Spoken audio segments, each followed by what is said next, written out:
I'm Steve Turpin. Thanks for joining the Next Level Leadership Podcast.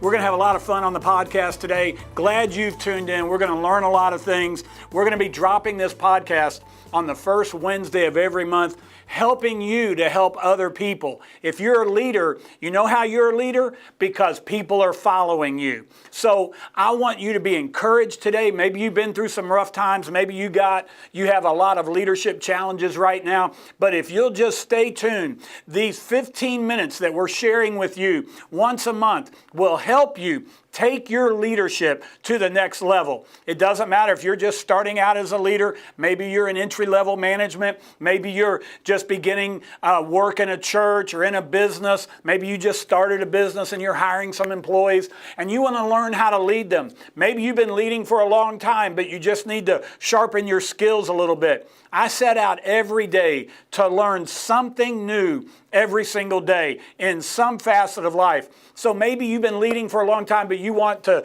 just learn some new things and sharpen your skills. That's going to be important as well.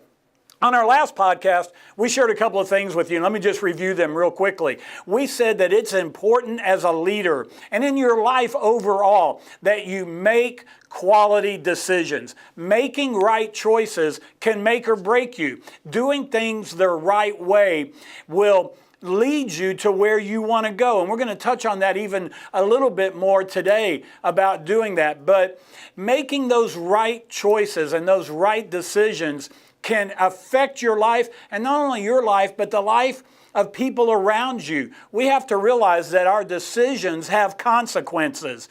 And not just for us, but if I make bad choices, it'll affect my wife, my children, the future generations because of choices that I make. So I want to encourage you to do that. Then we shared another thing, and that was this. Be intentional about what you do. When you go to work, be intentional. In fact, sometimes it helps to be intentional over short periods of time. You don't have to say, well, today I'm going to be super productive and I'm going to get everything done today I need to get done. And then the day gets away from you and you don't get it done. Be intentional maybe in 15-minute blocks, half-hour blocks, and say for the next half hour, I am going to clean off my desk. I'm going to get those piles of paper organized, or I'm going to take the next 30 minutes and organize this closet, or do whatever maybe you need to do at home.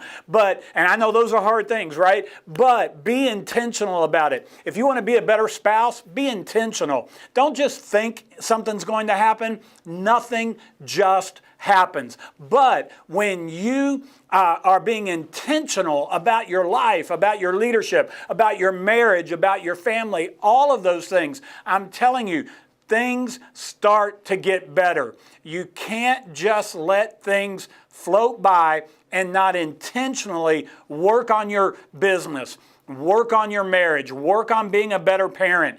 And by doing that, you're being intentional and you're going to see things change. Work on that. Read something. Do something intentional to be able to go to the next level. And that's what we shared. You might go back and watch that podcast and get some of that information again. I think it'll help you. Today, I want to talk about some characteristics, and really one characteristic of what great leadership is and what a great leader looks like. If you were to profile a great leader, it isn't about money, it isn't about title, but there are characteristics that you can operate in and that you need to be a great leader. And we're going to talk a little bit about that today. The first thing I want to tell you is this, and this is foundational. This is, to me, the most important. Great leaders have character and integrity in their life. You ought to write that down. Great leaders have character and integrity in their life. Dwight D. Eisenhower said that the supreme quality of leadership is unquestionably integrity. That's important for you to know. And the problem is this. In today's world, you look around, and let's be honest, there doesn't seem to be a lot of integrity in many of our culture today, in politics, in sports, in business. You can look at people who seem to be out front, and while they may hold positions of power, while they may be doing things and trying to move the political world or move the business world. Even in our churches today, there's such a lack across the board in every area of life of people who just don't have the quality and the integrity that they need to have. And I think that's a shame. But if you want to be a great leader, you need to look at your life and evaluate and look and say, what are my results in my life? What are the results that I have? I had one guy tell me one time that results aren't always easy, but they're always fair. And you look at what's happening in your life and you look and you say, well, you know, I'm not acting quite right over in this area, or, you know, maybe I didn't tell the truth in this. You need to fix those things in your life and begin to walk in the highest level of character and integrity in your life. Character still matters, and we need to do that. You know what that means? It means you don't act like everybody else. When you see everybody else around you acting crazy, everybody else in your office lies, everybody else in your office cheats, everybody else does things that aren't quite right. They laugh about cheating on this or not being faithful maybe to a spouse or whatever it might be. And you know what? We just have to be higher than that. We have to walk at better levels than that. And when you see that, don't come down to their level. Don't say, well, everybody else is doing it. When you want to walk in levels of great leadership, when you want to have the respect of people that work for you or volunteer in your organization, you need to set the standard. You cannot expect it of others if you're not requiring it of yourself. And the first person that you have to require it of is yourself before you can require it of anybody else. You have to make a decision. I don't lie. I don't cheat. I don't gossip. I don't do what everybody else does. I walk at a higher standard than that. John Wooden, the great coach from UCLA, said, if you sacrifice principle trying to please everyone, you end up pleasing no one. The story was told of Coach Wooden that they were going to schedule this big game to kick off the season on a Sunday when he always set his Sundays aside to go to church and to spend time with his family. But this was going to bring national attention and all of that. And they said, Coach Wooden, what do you think about scheduling that game on Sunday? He said, you know what? You guys go ahead and schedule it. I just won't be there. I've got a prior commitment. And he honored that commitment to do that. And I know that sometimes that seems hard to do. Sometimes it seems like no one else is doing it. And that might be true. In fact, I think it is true in a lot of realms.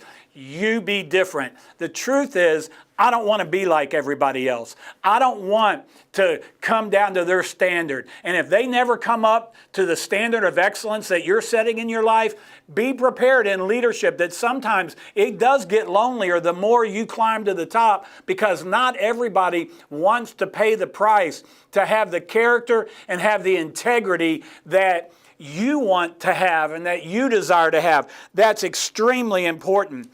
This is important, that when you require it of yourself, then you begin to require it of those around you. That you need to put the right people around you, and people that are going to walk in the same level of integrity that you walk in. And sometimes that means you've got to vet them on the front end better.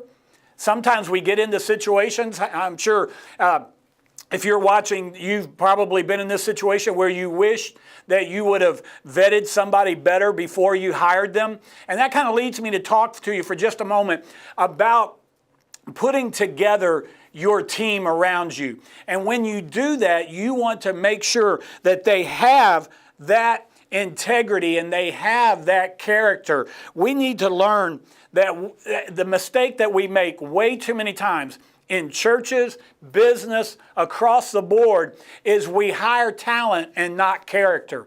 And you know what? We need to turn that around, because you can't necessarily teach somebody morality and have character. You can try, you can give them principles, but you can teach people how to sell. You can teach people the talent, but if they don't have the right attitude, if they don't have the right heart for things, and sometimes we get criticized for talking about that, but the truth is you got to find out where people's hearts are. Everybody on your team needs to be rowing in the same direction, and you need to get the right people around you, not just people who can do the job, and that is important. I don't diminish that, but it's got to be people who have the right attitude as well. And if you'll vet them, if you'll talk to them a little bit more on the front end. I was always taught we need to hire slower and fire faster.